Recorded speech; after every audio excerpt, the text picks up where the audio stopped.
The industrial dishwasher behind me hissed and churned, a rhythmic soundtrack to my aching feet. I'd been on shift at Rossetti's for 11 hours straight, covering for Maria, whose daughter had the flu again. My lower back throbbed with each step as I wiped down the last table in my section, the lemony disinfectant smell mixing with garlic and basil that had saturated my hair hours ago. "Mia, table 6 needs their check," Tony called from the bar, not looking up from the martini he was shaking. The sound of ice against steel was sharp, cutting through the dinner rush noise that had finally started to fade. I nodded, sliding the check folder across the worn vinyl booth to a couple who barely noticed me. They never did. After 5 years serving tables, I'd perfected the art of being functionally invisible, present enough to keep glasses filled, invisible enough not to intrude on conversations. It was a survival skill in a restaurant, where tips made the difference between making rent and sleeping in my car. The November wind cut through my thin jacket as I finally stepped out the back entrance at midnight. Chicago winters had a way of finding every gap in cheap fabric, every weak seam. I pulled my coat tighter, the same gesture I'd made 1,000 times, and nearly collided with the small figure standing in the alley. "Sorry, The words died in my throat. A little girl stood there, maybe 8 years old, wearing a wool coat far too expensive for this neighborhood. Her dark hair was pulled back in a neat braid, and her eyes, wide and unfocused, didn't quite meet mine. In her small hands, she clutched a white cane. "Are you Mia?" Her voice was soft but certain. My heart stuttered. "How do you know my name?" I heard the man inside say it, through the window. She gestured vaguely toward Rossetti's. "I've been waiting for you to finish your shift." I counted the cars leaving, and when the sounds got quieter, I knew it must be almost time. I glanced around the empty alley, every instinct screaming that something was wrong. "Sweetheart, where are your parents? You shouldn't be out here alone."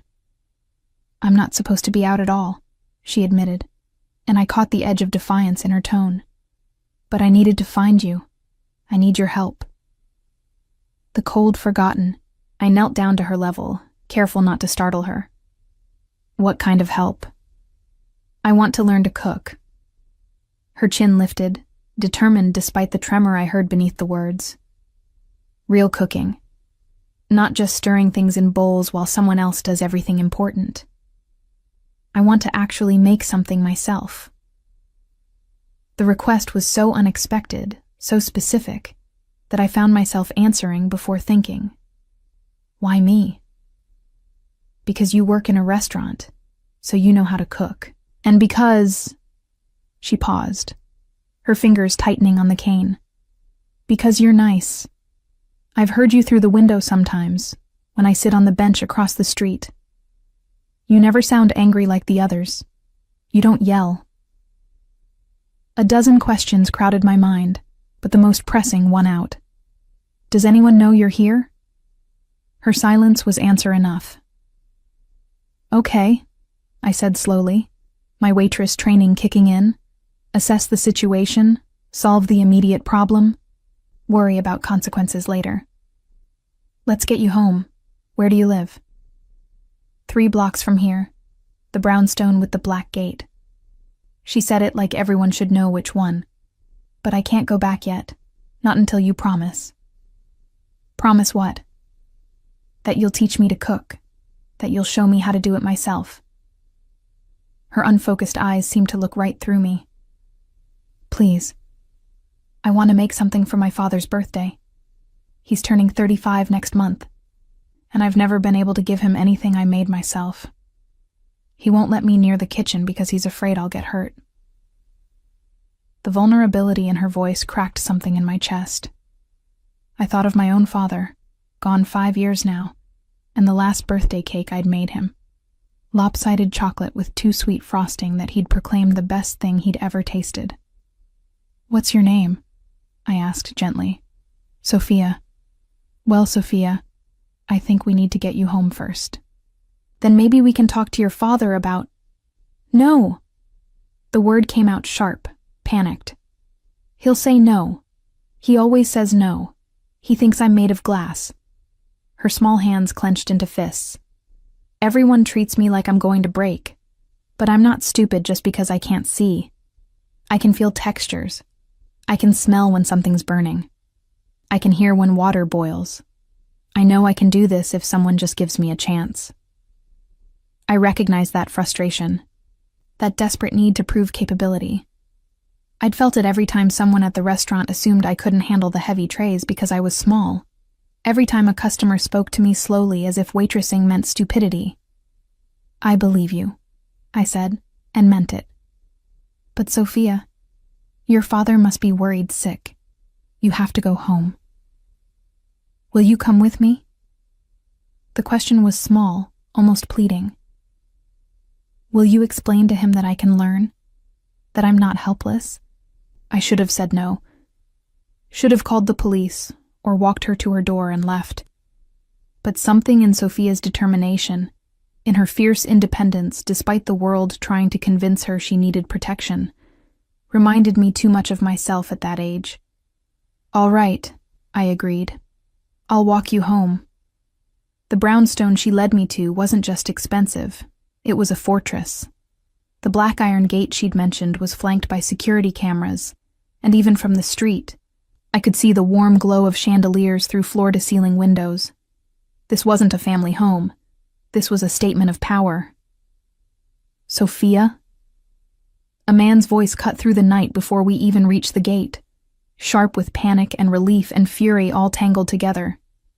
Sophia, where the hell have you been? He appeared from the shadows of the front steps, and I felt my breath catch.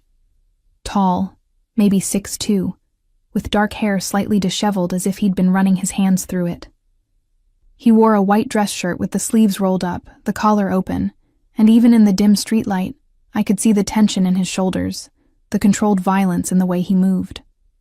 This was not a man accustomed to fear. But right now, looking at his daughter, he was terrified. Papa, I'm fine, Sophia said, her voice steady. I went to find someone who can help me. His eyes, gray, cold as a Chicago winter, finally landed on me. I felt the weight of his assessment, the calculation happening behind that stare. I'd been sized up by customers before, reduced to my utility. But this was different. This was the gaze of someone deciding whether I was a threat or simply irrelevant. And you are? The question was a demand. Mia Chen. I kept my voice level, professional, the same tone I used with difficult customers. I work at Rosetti's. Sophia found me after my shift. Found you. He repeated the words like they tasted bitter.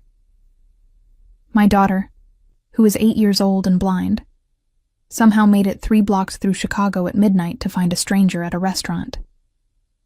The accusation was clear. This was somehow my fault. I didn't ask her to come, I said, fighting to keep defensiveness out of my voice. She was waiting in the alley when I left work. I was bringing her home. Papa, don't be angry at her, Sophia interjected, moving toward the sound of his voice with practiced ease. I went to find her because I need her help. She works with food every day. She knows how to cook. His jaw tightened. We have a chef, Sophia. If you want to learn to cook, I don't want to watch someone cook for me. Sophia cut in, and I heard the frustration I'd heard in the alley, amplified now. I want to learn how to do it myself. I want to make you something for your birthday. Something I made with my own hands. Something shifted in his expression. Surprise, maybe, or pain quickly masked. He looked at me again, and this time the calculation was different. You told her you'd teach her. It wasn't a question, but I answered anyway. I told her we'd need to talk to you first. Smart. His tone was dry, almost mocking. Most people don't think to get parental permission before agreeing to spend time alone with a child.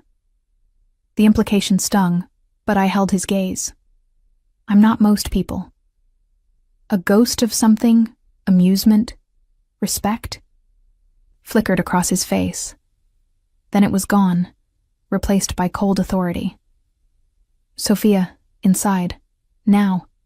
Anna's been losing her mind. But Papa. Now, Sophia.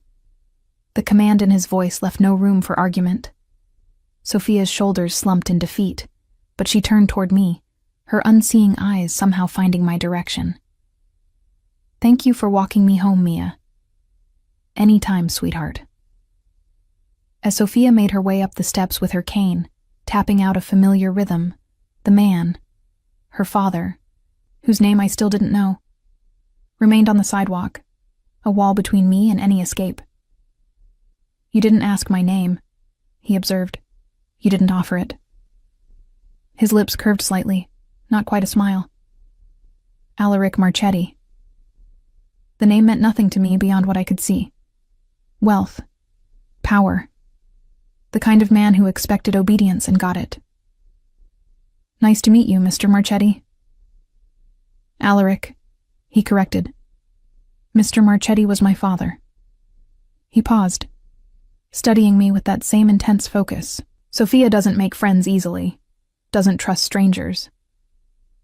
I'm not trying to be her friend, I said honestly. She asked for help learning to cook, that's all. And you just happened to agree to teach a blind 8-year-old girl you'd never met before. I agreed to talk to her father about it, I corrected. There's a difference. He was quiet for a long moment, and I could feel him weighing something, calculating odds I couldn't see. Finally, tomorrow, 11 a.m.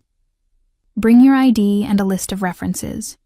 If you pass the background check, we'll discuss the possibility of you teaching Sophia some basic cooking skills, under supervision.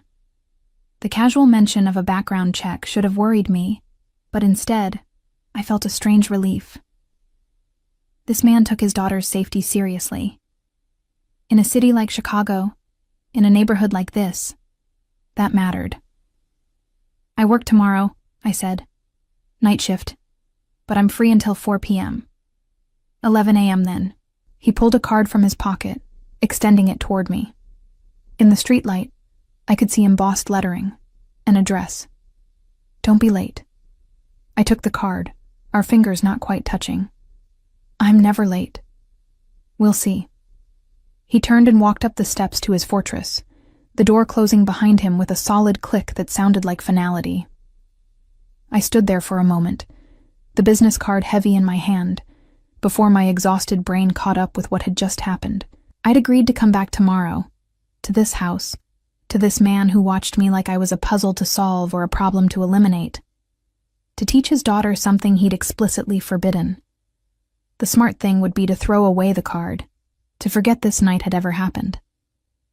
But as I walked the 3 blocks back to my studio apartment, I kept thinking about Sophia's voice, the determination underneath the plea, the fierce independence fighting against a world that saw her disability before it saw her.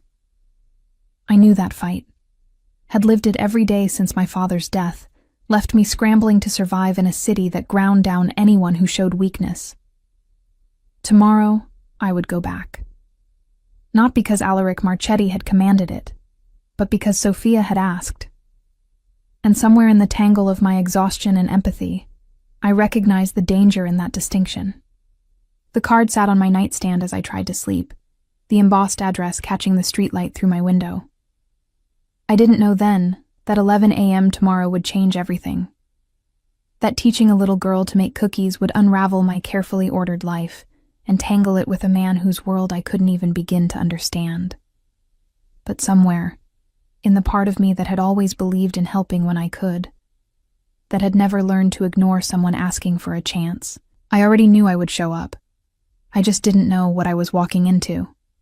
I arrived at the Marchetti brownstone at 10:55 a.m., my hands clenched around the folder containing everything Alaric had demanded. My driver's license, 3 professional references from Rossetti's, my food handler's certification that I'd earned 2 years ago, when I'd briefly dreamed of something beyond waiting tables. The morning light made the building look even more imposing than it had at midnight.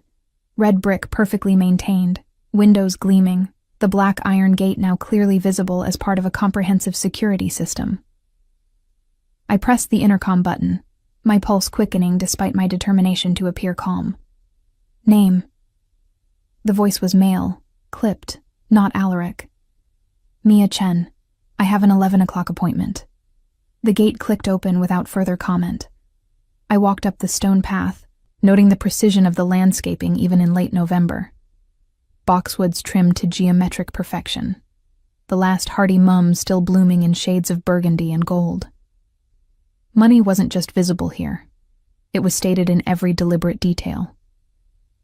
The front door opened before I could knock. A woman in her 50s stood there. Her gray-streaked hair pulled back severely, her expression neutral but assessing. She wore a simple black dress and sensible shoes. Staff, I recognized, not family. Miss Chen, I'm Anna, the housekeeper. Mr. Marchetti is expecting you in his study. Her accent was Eastern European, her English precise. Follow me, please.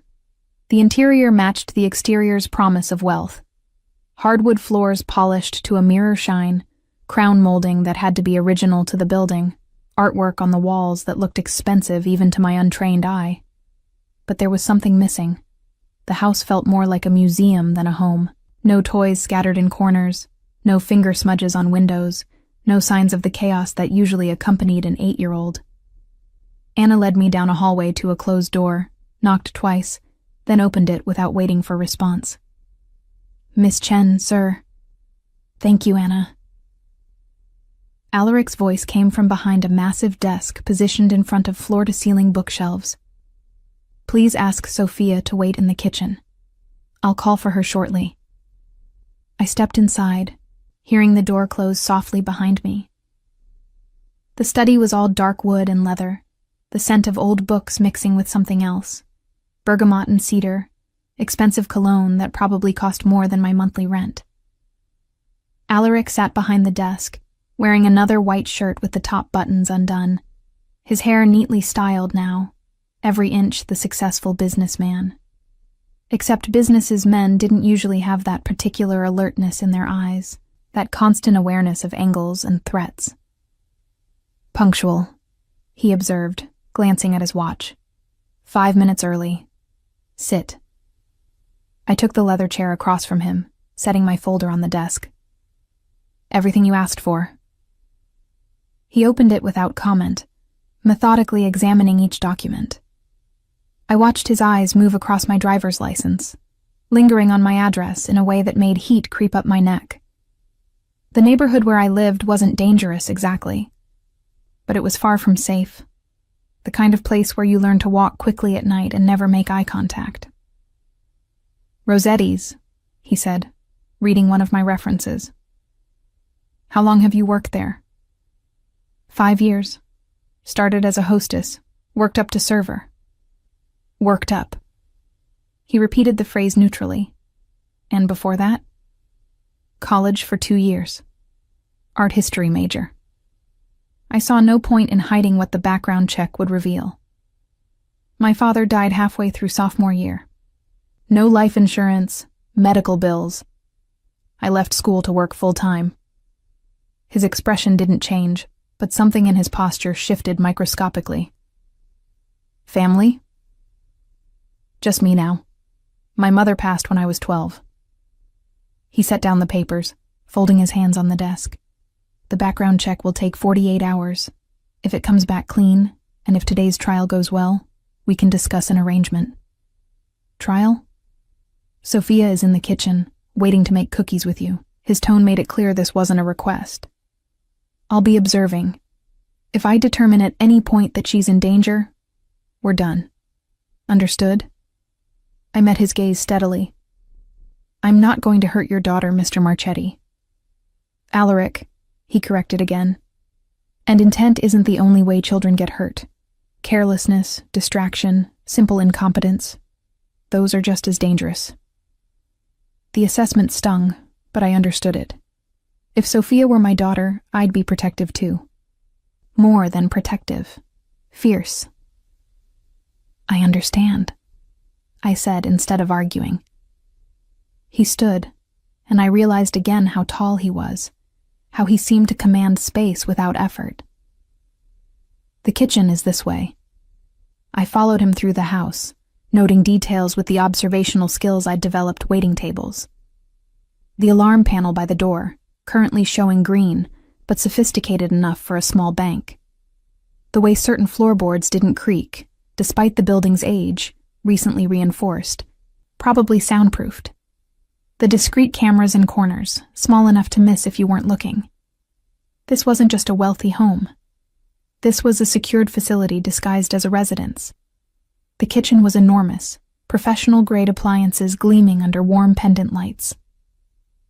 Sophia sat at a large marble island, her hands folded in her lap, her white cane propped against her chair. She turned her head toward the sound of our footsteps, her face brightening. "Mia, you came." "Of course I did," I said, moving to stand beside her. "I promised, didn't I?" Alaric took a position leaning against the far counter, arms crossed, his expression unreadable. Watching, always watching. "What are we making?" Sophia asked, her fingers drumming excitedly on the marble. "Well, you said you wanted to make cookies. What kind is your father like?" "Chocolate chip," Sophia answered immediately.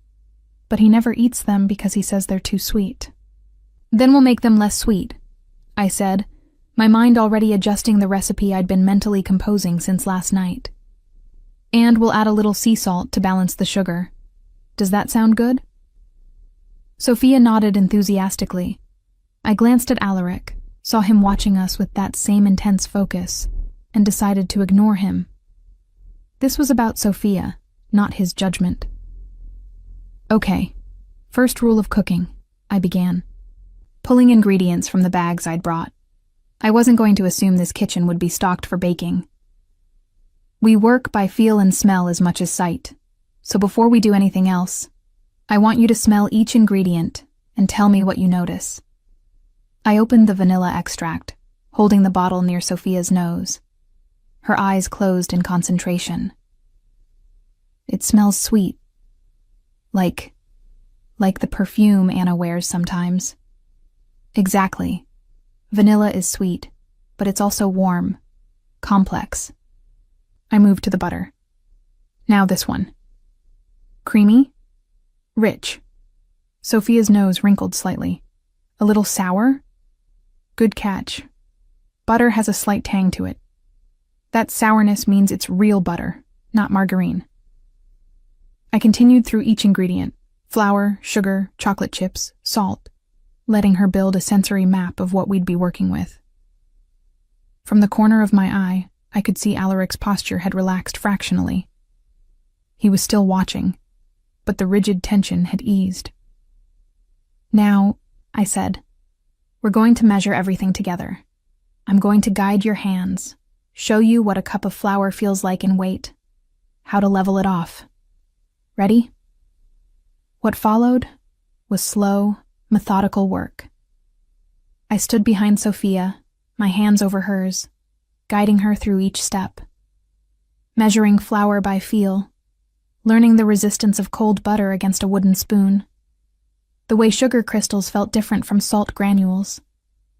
She was a quick study, her other senses compensating beautifully for her lack of sight. "The dough should feel like this," I explained, helping her hands work the mixture. "Smooth but not sticky. Can you feel how it's coming together?" "Yes." Sophia's smile was radiant. "I can feel it changing, getting softer." "That's the butter warming up from the heat of our hands." "That's exactly right." We shaped the cookies together, my hands guiding hers to form even balls, to press them slightly flat, to space them properly on the baking sheet. Alaric had moved closer now, watching Sophia's face more than our hands, and I caught something in his expression. Surprise, maybe, or something more tender that he quickly masked. "Now comes the most important part," I said. "When we put these in the oven, the kitchen is going to fill with a specific smell.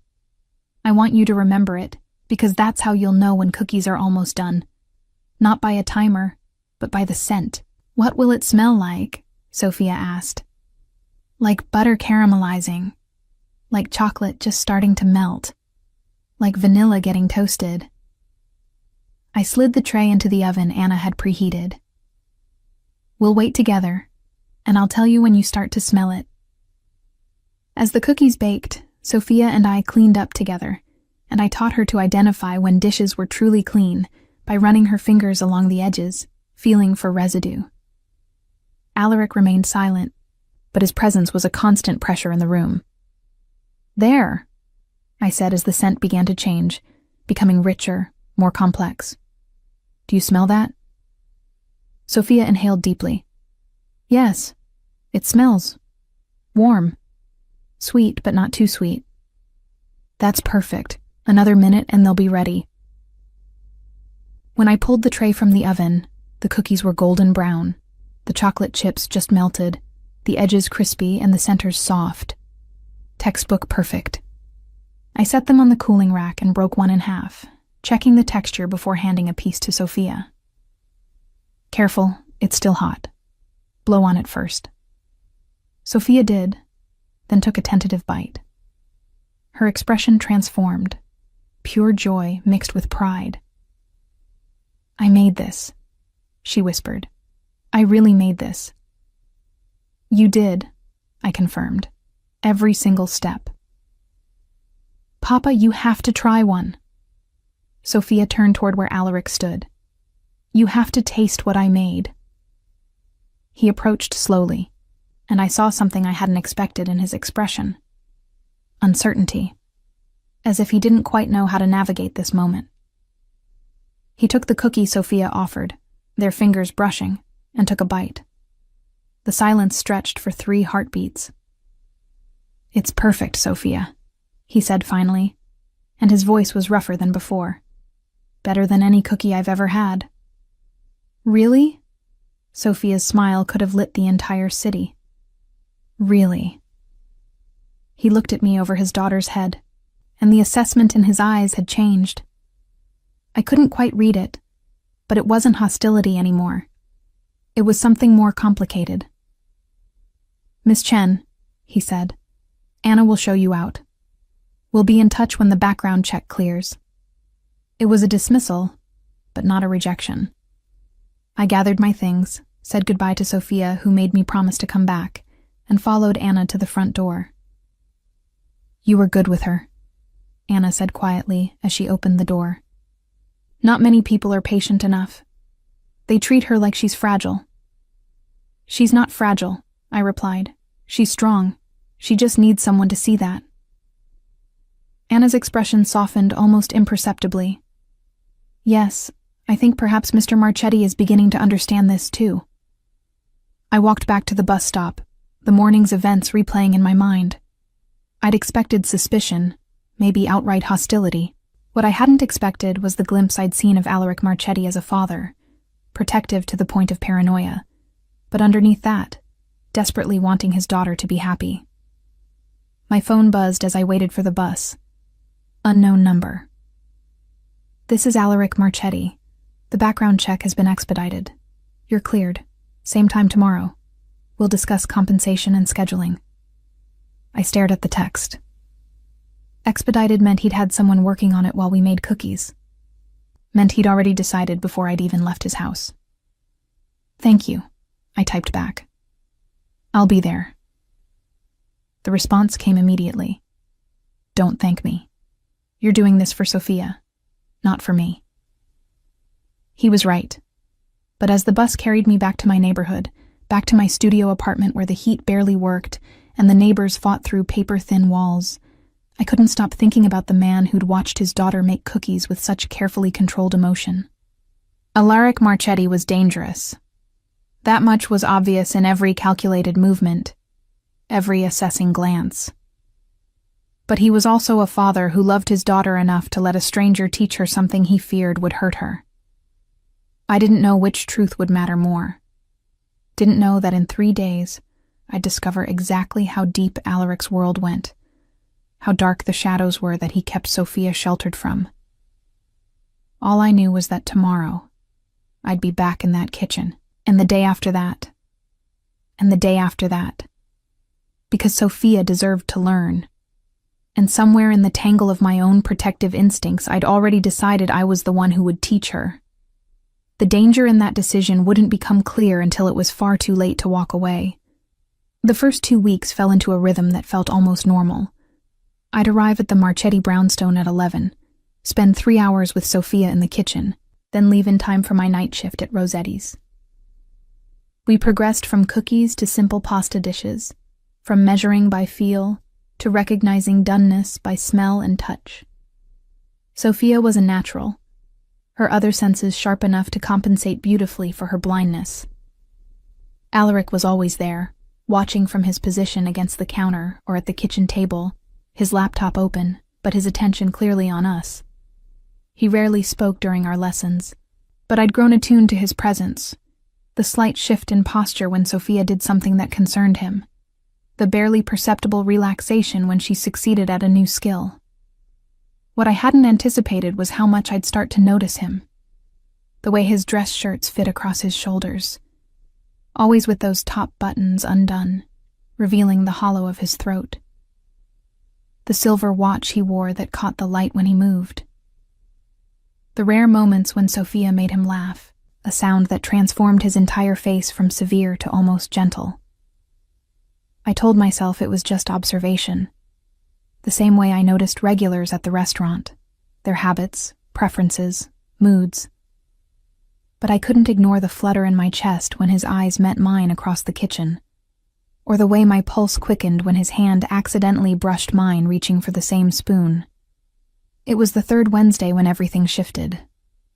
I'd just finished showing Sophia how to knead bread dough, our hands working together in the rhythmic push and fold motion, when Alaric's phone rang. He glanced at the screen, and something in his expression went cold. "Anna," he called, his tone sharp, "take Sophia upstairs. Now." "But Papa, we're not done. Now, Sophia." The command in his voice left no room for argument. Anna appeared immediately, as if she'd been waiting for this exact scenario, and guided Sophia from the kitchen. I started to gather my things, assuming I was being dismissed too. "You stay." Alaric's voice stopped me. He answered the phone, turning away. "I told you not to call this number. I don't care what Dimitri thinks. No, we're not discussing this now." He ended the call abruptly, his knuckles white where he gripped the phone. For a long moment he stood with his back to me, and I watched the tension coil through his shoulders. "I should go," I said quietly. "Give you privacy." "No." He turned to face me, and the expression on his face made me take an involuntary step back. This wasn't the carefully controlled man I'd grown used to. This was something rawer, more dangerous. "We need to talk about what you've seen here." My pulse jumped. "I don't know what you mean." "Don't insult my intelligence, Mia." He moved toward me, each step deliberate. "You're observant. I've watched you catalog every detail of this house, every person who comes and goes. You've noticed the security, the cameras, the way certain visitors arrive and leave through the back entrance. I had noticed, had tried not to, had told myself it wasn't my business. But yes, I'd seen the men in expensive suits who arrived at odd hours, who spoke to Alaric in voices too low to hear. I'd seen the tension that sometimes filled the house like electricity before a storm.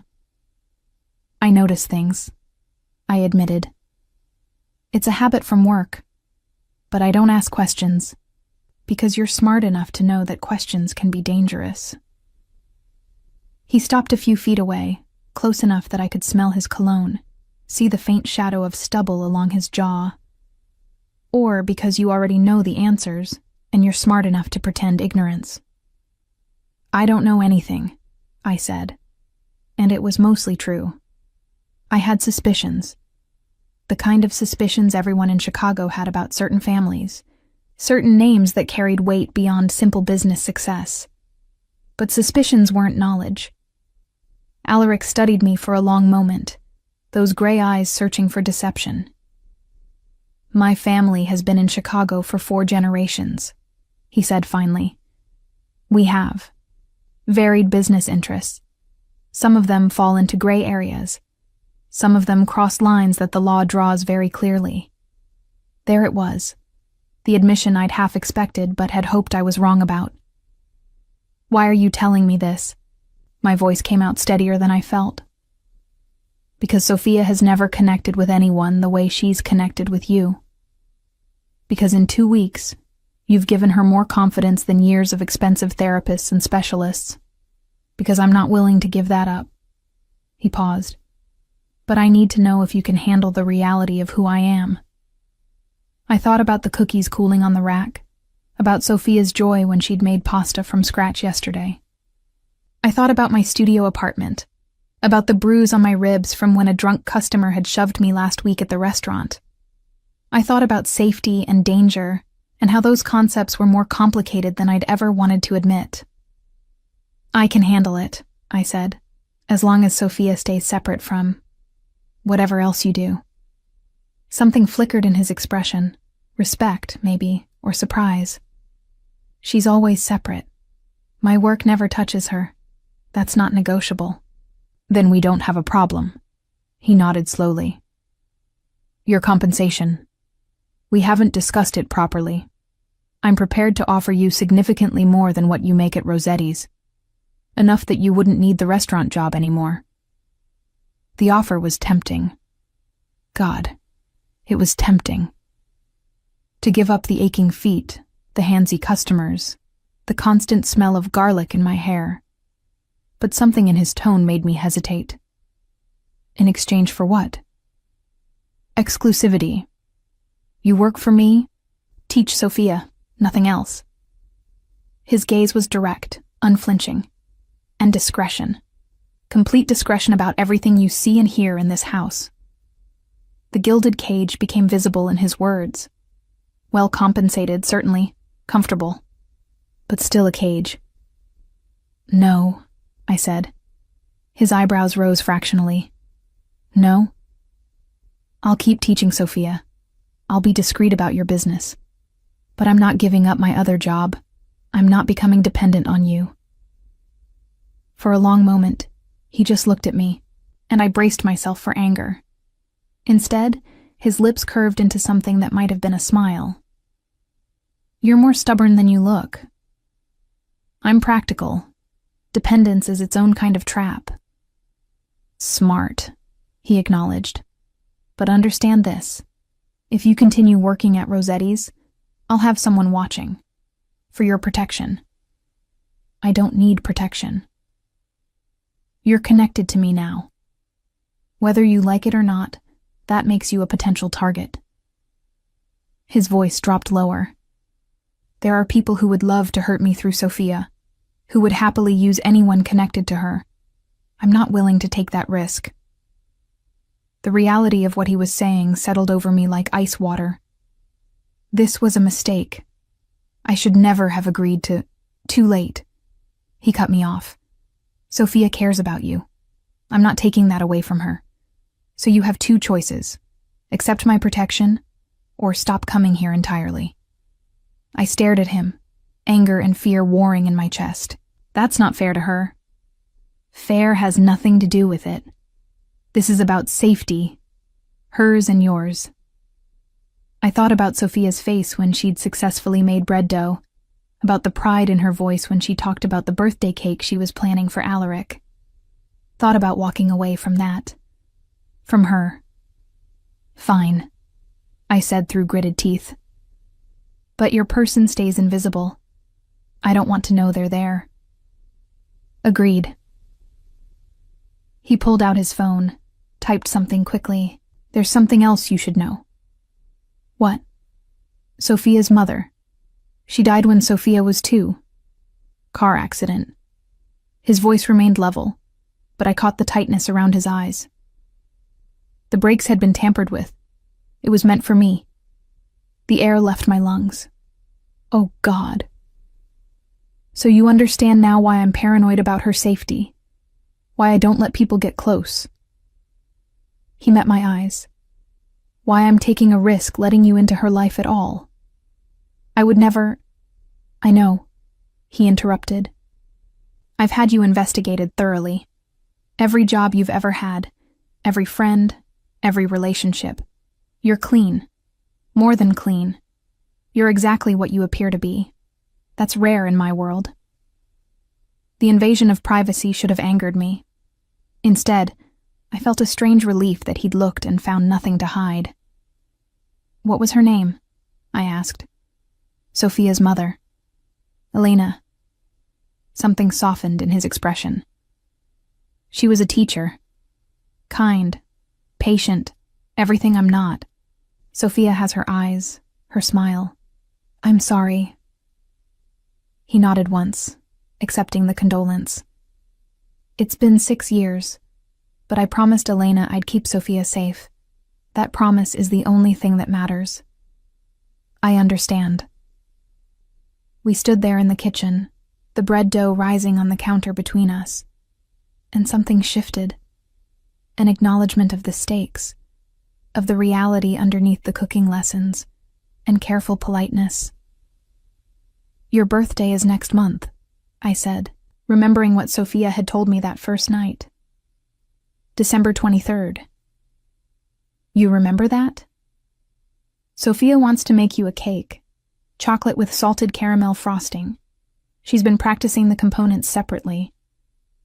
His expression did something complicated. Surprise and pleasure and something that looked almost like pain. She told you that? Weeks ago. It's why she wanted to learn in the first place. Alaric was quiet for a long moment, and when he spoke again, his voice was rougher. I haven't had a birthday cake since Elena died. Haven't celebrated at all. Maybe it's time to start again. He looked at me then, really looked at me, and I felt the weight of his attention like a physical thing. You're dangerous, Mia Chen. How? You make me want things I gave up wanting years ago. He said it quietly, almost to himself. That's more dangerous than any rival. Before I could respond, Sophia's voice called from upstairs. Papa, can Mia come up? I want to show her my room.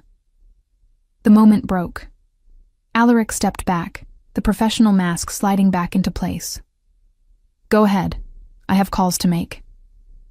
I found Sophia waiting at the top of the stairs, practically vibrating with excitement. Her room was beautiful, organized perfectly for someone navigating by touch and memory, with textures and scents marking different areas. She showed me everything, explaining her system with the pride of someone who'd fought hard for independence. But as she talked about her books in Braille, her music collection, her clothes organized by fabric type, I kept thinking about Alaric's words downstairs. You make me want things I gave up wanting years ago. What did that mean? What did he want? I didn't have answers. But as I left that afternoon, as I noticed the black sedan that began following me at a discreet distance, I realized that whatever was happening between Alaric and me, it was bigger than just teaching Sophia to cook. It was connection. Dangerous, complicated connection with a man who lived in shadows and violence, but who looked at his daughter with such fierce love it made my chest ache. I told myself to be careful, to maintain boundaries, to remember that this was just a job. But when I pulled out my phone that night after my shift at Rosetti's and found a text from Alaric, thank you for today. For all of it. I knew I was already in deeper than was safe. I just didn't know how deep until it was too late to find my way back out. 6 months changed everything in ways I couldn't have predicted that first night in the alley. Sophia progressed from basic cookies to complex dishes. Coq au vin she prepared entirely by touch and smell. A Christmas roast she'd brined herself. Desserts that required precision timing she'd learned to judge by temperature and texture. My afternoons at the Marchetti Brownstone became the part of my day I looked forward to most, and I stopped pretending it was just about Sophia. Alaric was always there, watching, but his presence had evolved from surveillance to something else. We talked now, during Sophia's breaks or while things baked. Small conversations at first. Books we'd read, restaurants I'd worked at that he'd invested in without knowing I was there. Memories of Chicago in different seasons. Then deeper things. his childhood in a family where violence was currency, my father's slow death from cancer, the weight of protecting people you loved. He never touched me, but sometimes I'd catch him looking at me with an expression that made my breath stop. And sometimes, when I laughed at something Sophia said, I'd glance up to find him smiling at me instead of his daughter, as if my joy was its own reward. I'd started to crave those moments like air. It was a Tuesday in late February when the careful balance shattered. I arrived at 11 as usual, but Alaric met me at the door instead of Anna, his face a mask of cold fury. "Sophia's at a doctor's appointment," he said without preamble. "We need to talk, in my study." The walk down the familiar hallway felt different now, charged with tension I didn't understand. Once the door closed behind us, Alaric moved to the window, his back to me, shoulders rigid. "There's a situation," he said finally. "Someone's been asking questions about you, about your connection to Sophia, to me." Ice slid through my veins. "What kind of questions?" "Your schedule, where you live, whether you're just a teacher or something more." He turned to face me, and I saw something I'd never seen before in his expression, genuine fear. "A rival family. They're looking for leverage against me." "I'm not leverage," I said. But even as the words left my mouth, I knew they were a lie.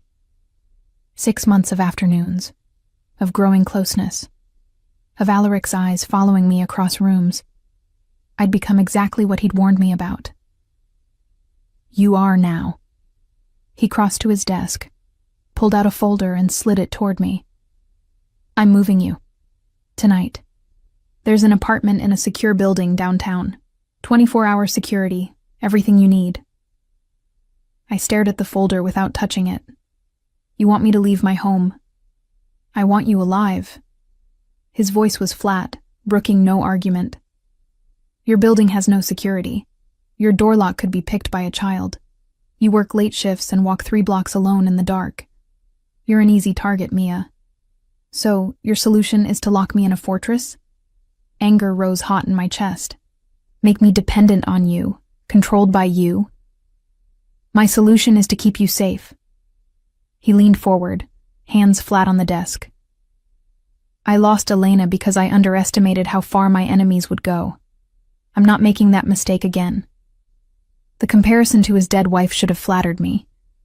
Instead, it terrified me.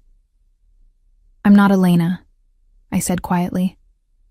"I'm not your wife, not your responsibility. I'm just someone who teaches your daughter to cook."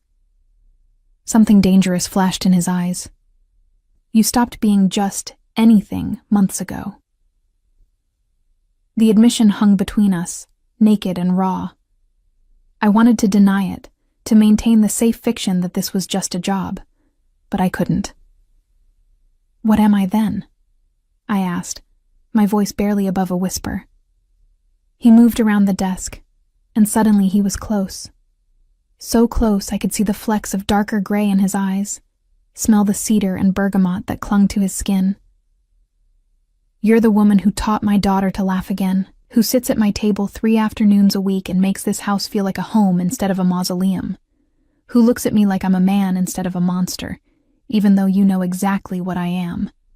His hand lifted, hovering near my face without touching. "You're the most dangerous thing that's happened to me in years." My breath caught. "Alaric. I'm moving you, Mia. You can go willingly, or I can have my men pack your things for you. But you're not staying in that death trap you call an apartment one more night." The arrogance should have infuriated me. Instead, I found myself asking, "And if I refuse? If I just walk away from all of this?" His jaw tightened. "Then I'll have someone watching you every moment for the rest of your life, because I can't—" He broke off, and when he continued, his voice was strained. "I can't lose you too. I won't." The raw honesty in his words undid something in me. I thought about my apartment, about the leak in the ceiling I'd been reporting for months, about the night last week when I'd heard gunshots on the next block. I thought about safety and freedom, and how those things balanced against Sophia's face when she'd made her first perfect soufflé. "Okay," I said, "but I keep working at Rossetti's, and I pay rent on the new place." "Mia, those are my terms," I interrupted. "I won't be a kept woman, Alaric. I won't be owned." He studied me for a long moment, and I watched him calculate, weigh options. Finally, he nodded. "You keep Rossetti's, but the apartment is free. Consider it part of your compensation for Sophia's lessons." "Half rent," I countered. "Whatever the market rate is, I pay half." A ghost of a smile touched his lips. "Stubborn. Practical. Fine. Half rent." He extended his hand. "Deal?" I looked at his hand, at the offer it represented. Safety, yes, but also entanglement. Deeper involvement with a man whose world was violence and secrets. A man I was dangerously close to caring about. I shook his hand. His fingers closed around mine, warm and strong, and held for a moment longer than necessary. "Thank you," he said quietly, "for trusting me." "I'm not sure I do," I admitted. "But I trust that you'll protect Sophia, and apparently that includes protecting me now too. Always." The word was a promise and a warning. That night, Alaric's men moved my meager belongings to the new apartment while I worked at Rossetti's. When my shift ended at midnight, a car was waiting. Not the black sedan I'd grown used to seeing, but Alaric himself behind the wheel. "I thought you didn't drive," I said, sliding into the passenger seat of what was probably a car worth more than I'd make in 5 years. "Special occasions only." He pulled into traffic with practiced ease. "Wanted to show you the new place myself." The building was in River North, all glass and steel and doormen in actual uniforms. The apartment on the 15th floor was bigger than anywhere I'd ever lived. 1 bedroom, a real kitchen, floor-to-ceiling windows overlooking the city lights. My boxes sat in the living room, looking lost in all that space. "It's too much," I said, overwhelmed. "It's safe." He moved to the window, looking out at Chicago spread beneath us. "The building has excellent security. You'll have a key card that tracks entry and exit. There's a gym on the 2nd floor, a grocery store on the ground level." "A gilded cage," I said, but without real heat. He turned to face me. "A safe haven. There's a difference." Maybe there was, or maybe I was just too tired to fight anymore, too worn down by years of struggling alone to reject help when it was offered. "Sophia's birthday is next month," I said, changing the subject. "She wants to make tiramisu for her party." His expression softened. "She told me. Asked if you could come, not just to help cook but as a guest. And I want you there." He moved closer, and I could feel the pull between us like gravity. Not as the hired help, as someone who matters to her, to us. The us did something to my chest, made it hard to breathe. "Alaric, I don't know if this is—" "Don't." He cut me off gently. "Don't analyze it tonight. Just say you'll come to her party." I should have said no. Should have maintained boundaries that were already far too blurred. But I looked at this man who'd moved me to safety without asking anything in return, except my presence at his daughter's birthday, and I couldn't refuse. "I'll come." His smile transformed his face, made him look younger, less burdened. "Good." He left shortly after, and I stood in my new apartment surrounded by boxes, feeling the ground shift beneath me. I'd agreed to move into his world, to accept his protection, to become part of his and Sophia's life in ways that went beyond simple employment. I told myself I could still maintain distance, still keep my heart separate even as my life tangled with theirs. But when I found the envelope on the kitchen counter, cash for the first month's half rent that was clearly more than half of any reasonable market rate, I realized Alaric was already taking care of me whether I admitted it or not. I was falling for a man whose hands were stained with violence, whose world was built on fear and power. A man who looked at me like I was precious, who protected what he cared about with ruthless efficiency. I should have been terrified. Part of me was. But a larger part was already wondering what it would be like to be truly his. Not just the teacher who came 3 afternoons a week, but something more. Something permanent. That night, I unpacked my boxes and tried not to think about how easily I'd surrendered to Alaric's care, how much I wanted to surrender more. The danger wasn't just from his enemies anymore. It was from how badly I wanted to stay in the sanctuary he'd built around me, even knowing the price of that safety might be my independence. But for tonight, in this beautiful apartment with the city glowing beneath me, I let myself feel safe for the first time in years. Tomorrow I could worry about the cost. Sophia's 9th birthday party was small, but perfect. Just her, Alaric, Anna, and me in the Marchetti dining room with the tiramisu we'd made together the day before. She'd done most of the work herself, her fingers steady as they layered espresso-soaked ladyfingers and mascarpone cream, her confidence a world away from the uncertain girl I'd met 6 months ago.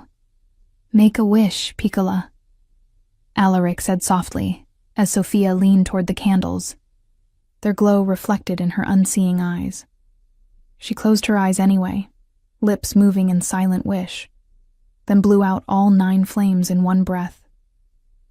The way Alaric looked at her in that moment, fierce pride mixed with an aching tenderness, made my throat tight. "What did you wish for?" I asked. Sophia smiled, mysterious. "I can't tell, or it won't come true, but it's something I want very much." After cake, after Anna cleared the dishes and retired for the evening, Alaric suggested we move to the library. Sophia curled up in the leather armchair by the fireplace with a braille book, while Alaric poured himself scotch and offered me wine. I declined. I had an early shift at Rossetti's the next morning. "I got you something," Sophia said suddenly, setting down her book. "Both of you, actually. It's not wrapped because, well..." She gestured at her eyes with a self-deprecating smile that was pure Alaric. She produced a small wooden box from beside her chair, running her fingers over it before handing it to her father. "For you, Papa." Inside were cookies, chocolate chip, the recipe she'd learned first, each one perfectly shaped. But these had been decorated with icing in careful letters that spelled out, "Ti amo, Papa." "Sophia." Alaric's voice was rough. "When did you learn to ice letters?" "Mia taught me last week. I practiced every day." She bit her lip. "Are they okay? Did I get the letters right?" "They're perfect." He set the box down carefully and pulled Sophia into a hug that looked like it hurt, like he was holding on against a current trying to tear them apart. "Thank you, Piccola. I love you too." When he finally released her, Sophia turned in my direction. "And for you, Mia. It's not food this time." She handed me a smaller box. Inside was a bracelet, simple silver chain with a single charm, a tiny whisk. "Anna helped me order it online," Sophia explained. "Because you taught me that cooking is about more than following recipes. It's about trusting yourself to create something from nothing. That's what you gave me. Confidence." I blinked back tears, slipping the bracelet onto my wrist. "Sophia, I don't know what to say. It's beautiful. Say you'll keep teaching me, that you'll keep coming here, even though I'm getting better and might not need lessons much longer." The fear underneath her words was palpable, that I was only here because she needed me, that once she was competent, I'd disappear. "I'm not going anywhere," I promised, ignoring the way Alaric's gaze intensified on me. "You're stuck with me, kiddo." Sophia's smile was radiant. "Good, because I already told Papa you should come on vacation with us this summer. He's renting a house in Lake Como, and there's a cooking school nearby I want to attend, and I want you to come with me and—" "Sophia," Alaric interrupted gently. "Slow down. Mia might have other plans. But when I looked at him, I saw hope in his expression, carefully controlled but unmistakable. He wanted me there, wanted me part of their summer, their life, their family. I'd love to, I heard myself say. If you're sure. I'm sure, Sophia said firmly. Aren't we, Papa? Very sure. Alaric's eyes never left mine. After Sophia went to bed, Alaric walked me to the door as he always did. But tonight, instead of just saying goodnight, he caught my wrist gently, his thumb brushing over the new bracelet. She loves you, he said quietly. You know that, don't you? I love her too. Just her? The question was soft, weighted with something that made my pulse jump. I should have deflected, should have maintained the careful distance I'd been clinging to. But standing there in the quiet of his home, his fingers warm on my wrist, I couldn't lie. No, I admitted. Not just her. His breath caught, and for a moment we stood frozen, the truth hanging between us. Then his phone rang, harsh, insistent, shattering the moment. He checked the screen and his expression went cold. I have to take this, he answered, his voice shifting to the clipped, dangerous tone I'd learned meant business. What? When? How many men do they have? I moved toward the door, giving him privacy, but he caught my arm. Wait. Don't leave yet. The call lasted 3 minutes, each second tightening the tension in Alaric's shoulders. When he finally ended it, he looked at me with an expression I'd never seen before. Raw fear barely contained. What's wrong? I asked. Dimitri's organization. They've escalated. He ran a hand through his hair, disrupting its perfect styling. There's going to be a response, and it's going to be public. Visible. I need you to stay away from the brownstone for a few days. What about Sophia? Sophia stays here with double security. But you... He gripped my shoulders, his fingers tight enough to leave marks. You need to be careful. Don't deviate from your routine. Don't go anywhere alone. The men I have watching you will stay close. But Mia, if anything feels wrong, you call me immediately. The fear in his voice frightened me more than the words. Alaric, you're scaring me. Good. You should be scared. His hands moved to frame my face, tilting it up to meet his eyes. I've made enemies, Mia. Dangerous ones. And they know you matter to me now. That makes you a target. Then maybe I should... No. He cut me off. Don't even think about walking away. We're past that now. His thumbs stroked my cheekbones, gentle despite the steel in his voice. You're mine to protect now, whether you like it or not. The possessiveness should have alarmed me. Instead, it sent heat through my veins, made me lean into his touch. I'm not yours, I whispered, but even I could hear how unconvincing it sounded. Liar.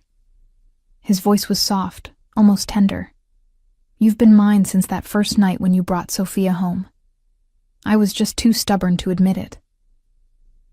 Before I could respond, his phone rang again.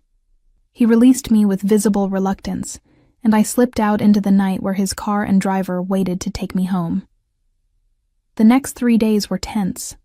I went to work at Rossetti's, hyper-aware of the security Alaric had promised. I caught glimpses of them, men in suits positioned at the bar, at tables with sightlines to wherever I was working. At home in my apartment, I found myself checking the locks obsessively, jumping at every sound. On the 4th day, everything changed. I was walking to the bus stop after my shift, the security I'd grown accustomed to nowhere visible. A black van pulled up beside me, and before I could scream, hands grabbed me, a cloth pressed over my mouth smelling of chemicals and darkness. I fought, panic giving me strength I didn't know I had. But there were too many hands, too strong. and the chemical sweetness was making my limbs heavy, my vision blurring. The last thing I heard before the world went black was a voice, accented and cold. "Marchetti wants her back. He knows where to find us.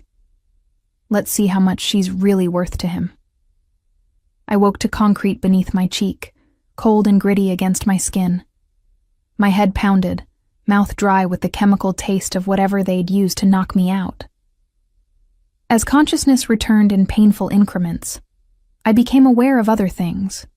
My hands zip-tied behind my back, the damp chill of wherever I was being held, the low murmur of voices speaking Russian somewhere beyond my vision. I forced myself still, keeping my breathing steady while I tried to assess my situation through the other senses Sophia had taught me to rely on.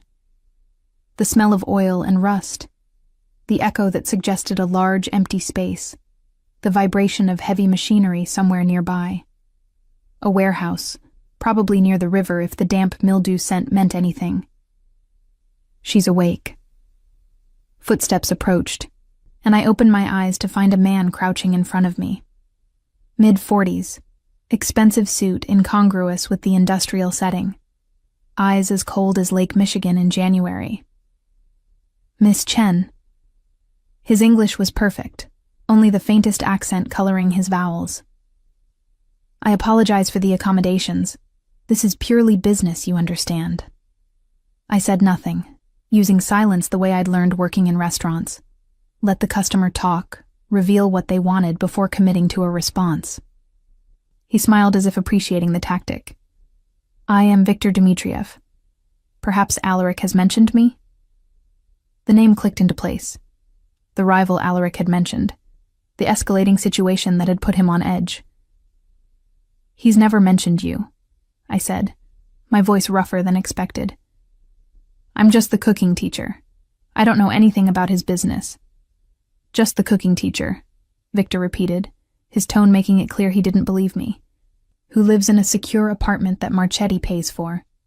Who has armed guards following her every movement. Who his daughter loves like a mother." Each observation was a knife, showing me exactly how thoroughly they'd been watching.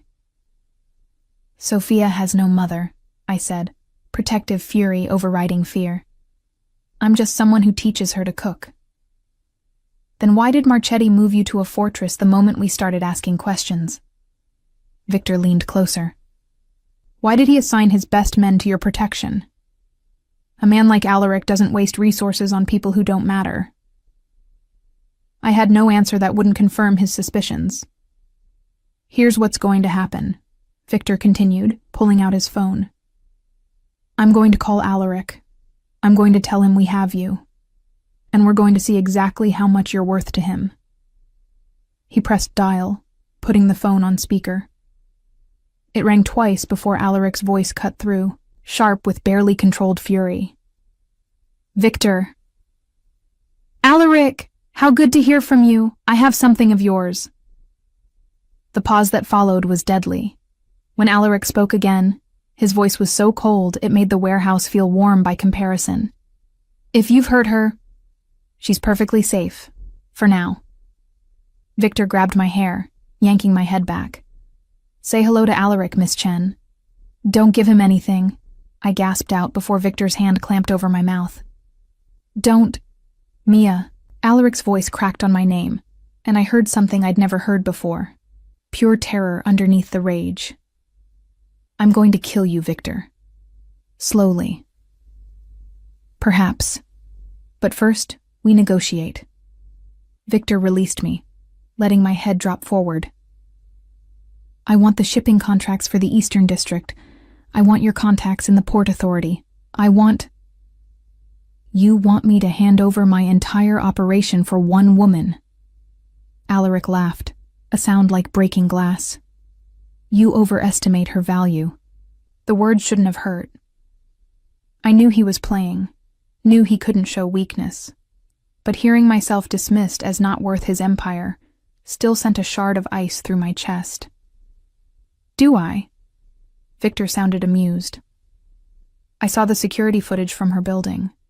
The way you carried her boxes yourself. The way you looked at her when you thought no one was watching. He paused. Shall I test how little she's worth? My men are quite creative. Touch her, and there won't be enough left of you to bury. Alaric's voice was absolutely calm now, which somehow made the threat more terrifying. Here's my counteroffer. You let her go, unharmed, and I'll give you 3 hours to get out of Chicago before I burn your organization to the ground. Victor laughed. 3 hours? I think not. Here's what's actually going to happen. The explosion that rocked the warehouse cut him off. Victor spun toward the sound, barking orders in Russian. More explosions followed. Systematic, controlled, closing in from multiple directions. Victor looked at his phone, at me, and I saw the moment he realized his miscalculation.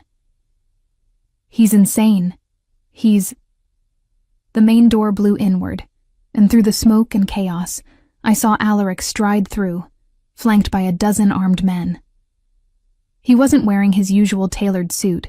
He was in black tactical gear, a gun in each hand, his expression the most terrifying thing I'd ever seen. I told you what I'd do if you hurt her, he said, his voice carrying across the warehouse. What followed was brutal and efficient. Victor's men tried to fight, but they were outmatched, outgunned, outmaneuvered. Through it all, Alaric moved toward me with single-minded focus, shooting anyone who got in his way. When he finally reached me, he dropped to his knees, his hands shaking as they checked me for injuries. Mia, look at me. Are you hurt? I'm okay, I managed. Scared, but okay. He cut the zip ties with a knife that appeared from somewhere, then pulled me against his chest so hard I couldn't breathe. I felt him trembling, felt the thundering of his heart against my cheek. I thought I lost you, he whispered into my hair. I thought I was too late. Around us, his men were securing the warehouse, dealing with Victor, who was being dragged away, bleeding but alive. I should have been traumatized, should have been horrified by the violence. But all I could focus on was Alaric's arms around me, the fierce protective grip that said I was precious, valuable, worth burning down the world to recover. You came for me, I said unnecessarily. Always. He pulled back just enough to frame my face with his hands, and I saw his eyes were wet. I will always come for you. Always protect you. Because you're not just Sophia's teacher, Mia. You're... He stopped, seeming to search for words. I'm what? Everything. The word was raw, honest, stripped of all his usual control. You're everything to me. Then he kissed me, there in the wreckage of the warehouse, with his men securing the perimeter, and Victor's blood staining the concrete. It was desperate and claiming and tender all at once, his hands cradling my face like I was something infinitely fragile, despite the violence surrounding us. When we finally broke apart, both breathing hard, he rested his forehead against mine. Marry me. I laughed, the sound edging toward hysteria. We've never even been on a date. I don't need dates. I need you, safe, with me, where I can protect you properly. His thumb stroked my cheekbones. Marry me, Mia. Be my wife. Be Sophia's mother. Be mine in every way that matters. That's not a proposal. That's a command. Then here's the proposal. He pulled back enough to meet my eyes. I love you. I've loved you since you walked my daughter home and didn't ask for anything in return. I love that you're stubborn and independent and refuse to let me just take care of you. I love watching you teach Sophia, watching you bring life into my house. I love you, and I'm asking, begging, you to marry me. The tears I'd been holding back finally spilled over. You really want to marry the cooking teacher? I want to marry the woman who sees me as a man instead of a monster, who loves my daughter, who makes me want to be better than what I am. He kissed me again, softer this time. Say yes. I thought about all the reasons this was insane, the violence, the danger, the world he lived in that I'd just been dragged into. I thought about my studio apartment I'd left behind, about the independence I'd fought so hard to maintain. Then I thought about Sophia's laugh, about Alaric's rare smiles, about the way they'd both become home to me without me even noticing. "Yes," I whispered. "Yes, I'll marry you." His smile was incandescent, transforming his entire face. "Thank God." He scooped me up, carrying me through the warehouse toward the waiting cars outside. Behind us, I heard his men finishing their work, dismantling Victor's operation with the same efficiency they'd used to rescue me. "What happens now?" I asked. "Now I take you home, to Sophia, who's probably driven Anna insane with worry. Tomorrow we make this official, ring, announcement, all of it." He looked down at me, his expression softening. "And then we start planning a wedding, unless you want to just elope." "Sophia would kill us both if we eloped." "Fair point." We reached the car, and he settled me carefully in the back seat before sliding in beside me. "Then a wedding it is, whatever you want." As the car pulled away from the warehouse, as Chicago blurred past the windows, I leaned into Alaric's warmth and let myself imagine it. A future with him and Sophia. Dangerous, yes, but also full of the love I'd been missing since my father died. "I want Sophia to help plan it," I said, "and I want to make our wedding cake together." Alaric's arm tightened around me. Perfect. 3 years later, I stood in the kitchen of Primavera, the inclusive restaurant Alaric and I had opened together, where Sophia now worked several afternoons a week teaching cooking classes to other blind kids. He'd stepped back from most of the illegal operations after Victor, focusing instead on the legitimate businesses that had always been there, waiting for him to choose a different path. We weren't perfect. His world still had shadows, still required security and caution.